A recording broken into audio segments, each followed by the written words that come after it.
Te doy la bienvenida a nuestro episodio de hoy en el podcast Ser Madre, Ser Bipolar, Ser Fuerte. El podcast del día de hoy va a ser diferente. De hecho, si te diste cuenta, el fin de semana anterior no subí episodio porque estoy realmente atravesando una situación muy compleja a nivel mental, emocional, que quiero compartir contigo porque quiero que desde la vivencia que tengo en este momento puedas extraer esa experiencia, esa herramienta, esa forma como yo he ido desarrollando mi proceso para mantenerme estable, mantenerme a flote con todas las adversidades que tiene de por sí el trastorno afectivo bipolar. Mi nombre es Susana López, soy fisioterapeuta, terapeuta transpersonal, mentora de salud mental y emocional. Y bueno, como te decía, hoy el episodio es diferente. Hoy te voy a hablar sobre cómo estoy viviendo el impacto de recibir la noticia de el fallecimiento de mi hermana menor por parte de padre, que me entero de su fallecimiento por un mensaje de texto recibido el día después de su fallecimiento. Entonces, si de por sí cualquier ser humano ante el impacto de la pérdida de un ser querido se choquea, o sea, es un impacto, te mueve a nivel completo emocional y de todo. Yo no te puedo, voy a tratar de encontrar las palabras para poderte expresar qué sentí y cómo se desarrolló en mí todo ese proceso a nivel mental, emocional, cuando yo tomé ese celular y leí que mi hermana había fallecido, que estuvo una semana internada y que nadie me permitió la oportunidad de poder hablar con ella, de poder escucharla, de poder despedirme de ella, de poder ser parte de su vida como normalmente había sido.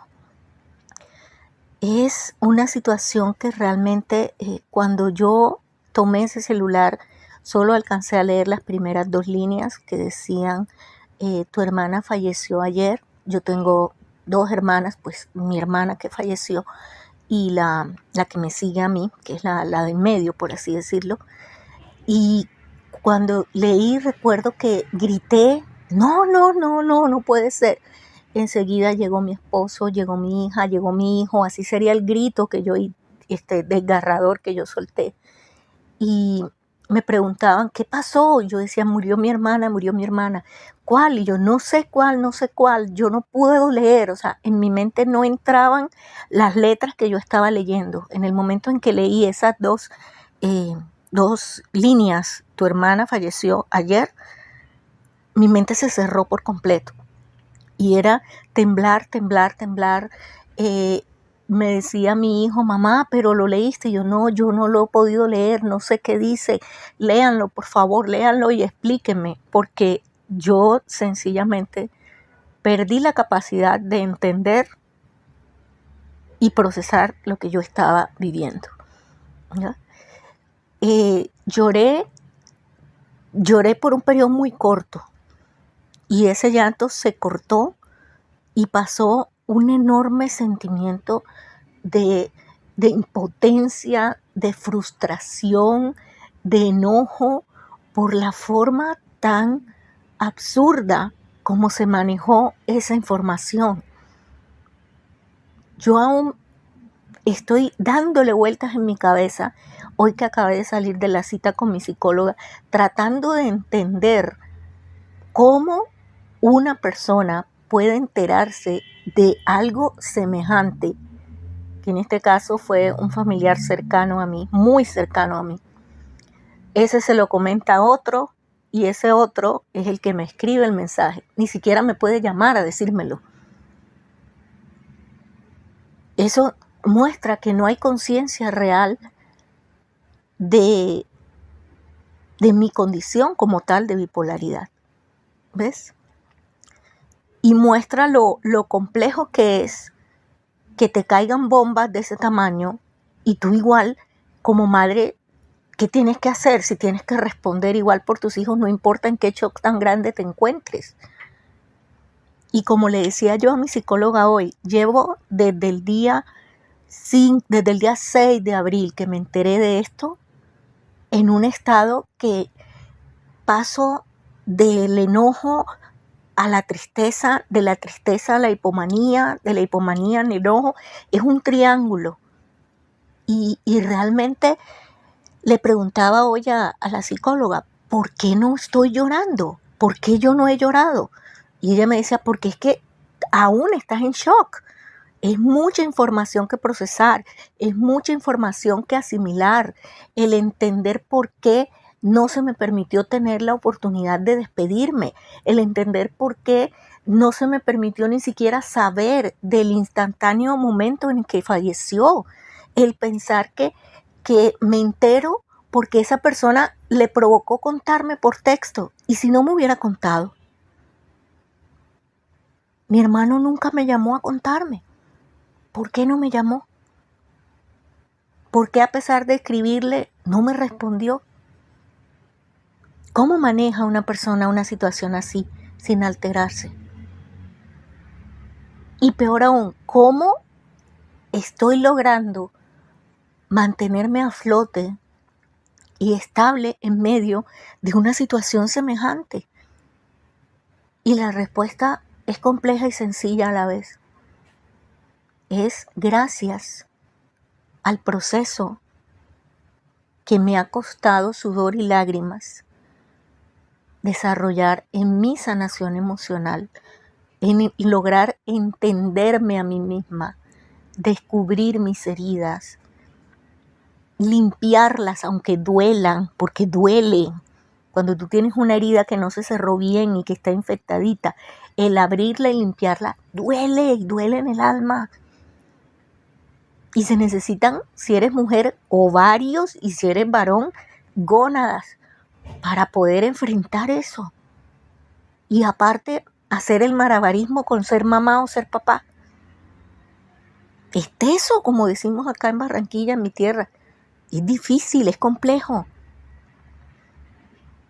Porque mis hijos en este momento, independientemente de cómo yo me sienta, pueden seguir presentando sus momentos de sus propias condiciones. Mi hija, que tiene, ya estamos en el proceso de evaluación para diagnosticarla, y está muy inclinada a la psiquiatra y la psicóloga a que es un trastorno afectivo bipolar sumado a un autismo de alto rendimiento.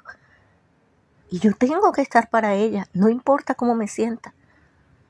Y mi hijo, en esta edad en la que está ya abriendo su vida adulta, entrando a la parte universitaria, decidiendo lo que será su futuro. Y necesita que su mamá y su papá estén ahí firmes para que lo puedan orientar, para que lo puedan guiar, para que puedan crear con él ese plan de vida. Y me ha tocado hacer de tripas corazones para estar ahí para ellos, para estar ahí para mi esposo, que ayer cumplimos 21 años de casados y se me olvidó, en medio de toda esta locura, se me olvidó.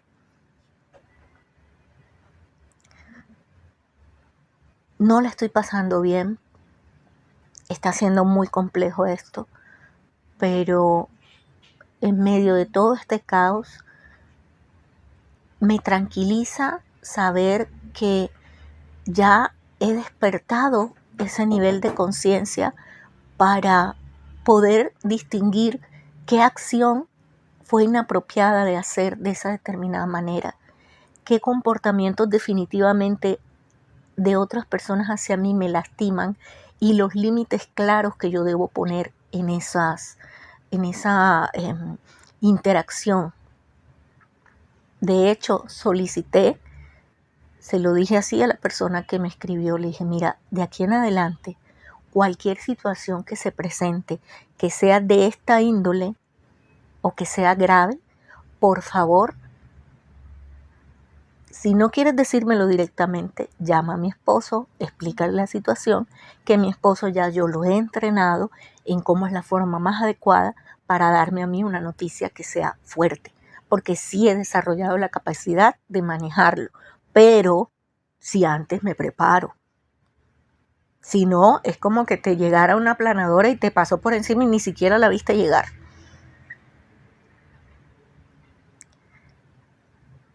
En este momento, ya mañana sábado, serían 8 días que yo me entero de esta partida de mi hermanita y aún no he podido llorar. Le preguntaba hoy a mi psicóloga y le decía, tengo miedo de empezar a llorar porque no sé si en el momento en que se dé es oportuno para lo que tengo que gestionar como mamá, para lo que tengo que responder en mi negocio, en la tienda de bienestar, ahora que ya viene Día de la Madre, ahora que estoy creando colecciones, ahora que estoy inspirada en tantas cosas que disfruto hacer. No sé cómo me va a llegar este momento del llanto en este proceso de duelo, porque aún estoy en shock.